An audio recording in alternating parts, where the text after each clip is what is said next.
After using the Fitbit Versa 4 for 1 whole year, here are my thoughts on the device and why I think it is my favorite Fitbit device I've used to date. So I originally purchased the Fitbit Versa 4 back on September 26th of 2022. At the time, it was listed at $229.95. And I just looked on Amazon and it appears to have gone down about $30, being $199.95.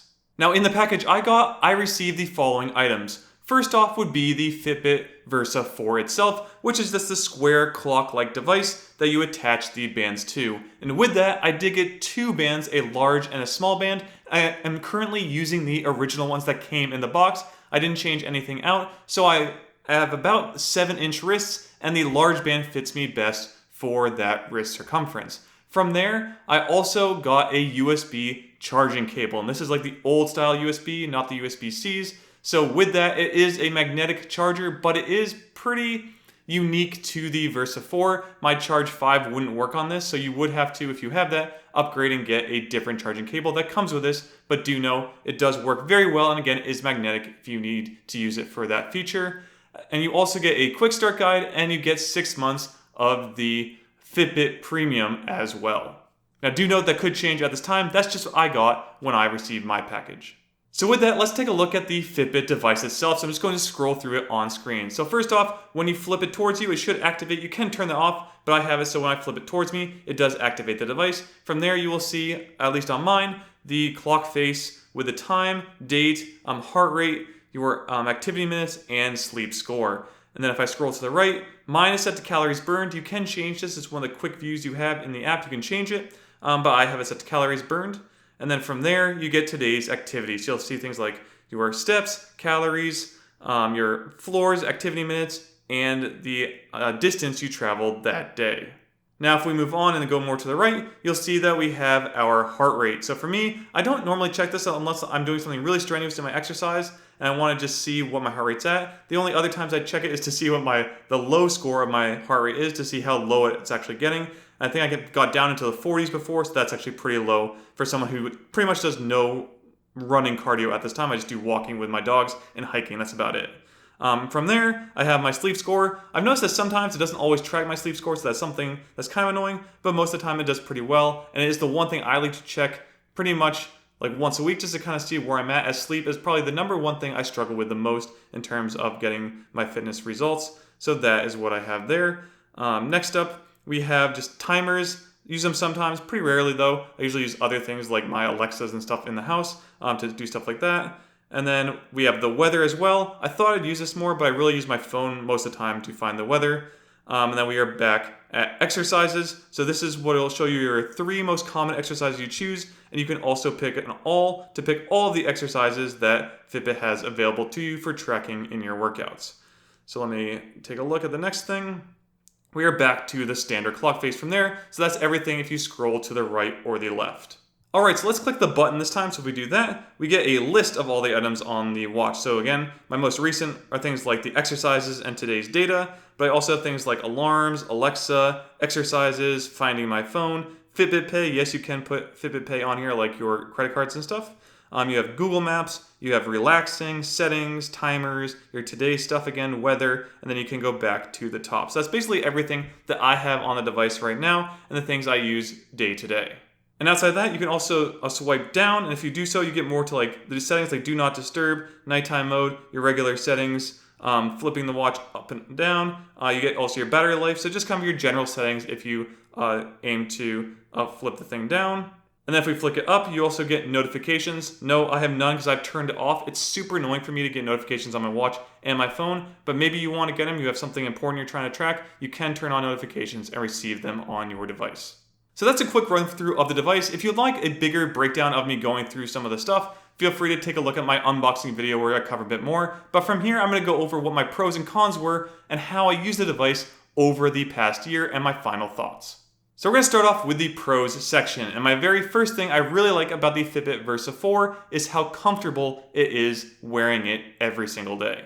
And that's right, I wear this pretty much every single day, almost all hours of the day. I kind of just forget about it. It's really, really comfortable. Again, I didn't change anything on the device. I didn't change the bands, the device itself, or anything like that. I have as it came day one, and I still wear it all day, every day, even after 1 year.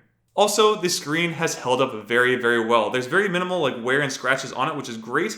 After a year's worth. Now, I'm someone who I don't bash my arms against things. I'm not doing crazy things outside and whatnot. So if you're someone who's maybe running around sliding in the dirt and stuff like that, this could be a different story. But for me, I'm just kind of doing my general workouts, working at home every single day. So I'm not doing anything too crazy with a device. The most I might have done with it is gone swimming or something like that, or maybe throwing a ball around outside, something like a frisbee or something like that. So it's nothing too crazy in terms of why it's not scratched.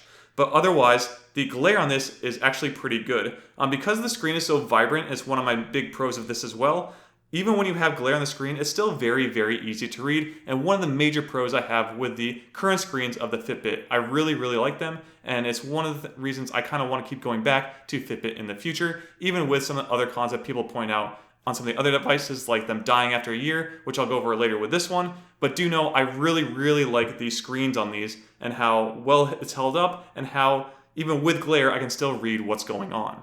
So another pro I have is that even though I thought in the beginning this would be a bit too large coming from the Charge 5 device, I've actually really grown to like the size of it. It's a little bit bigger. I think for me, having bigger fingers, it's easier to just move around the device really, really quickly by swiping left, right, up, and down. So I think for me personally, I've actually really grown into liking the size of it. It's pretty much the size, I'd say, of an Apple Watch or something like that. No, I don't have one, but I've seen them before. They all look kind of similar at this point. They've all the same-ish design overall. Maybe the software's a little different, but the actual devices seem pretty much the same. But for me, it's worked very well, and I like the device, and again, how it feels overall.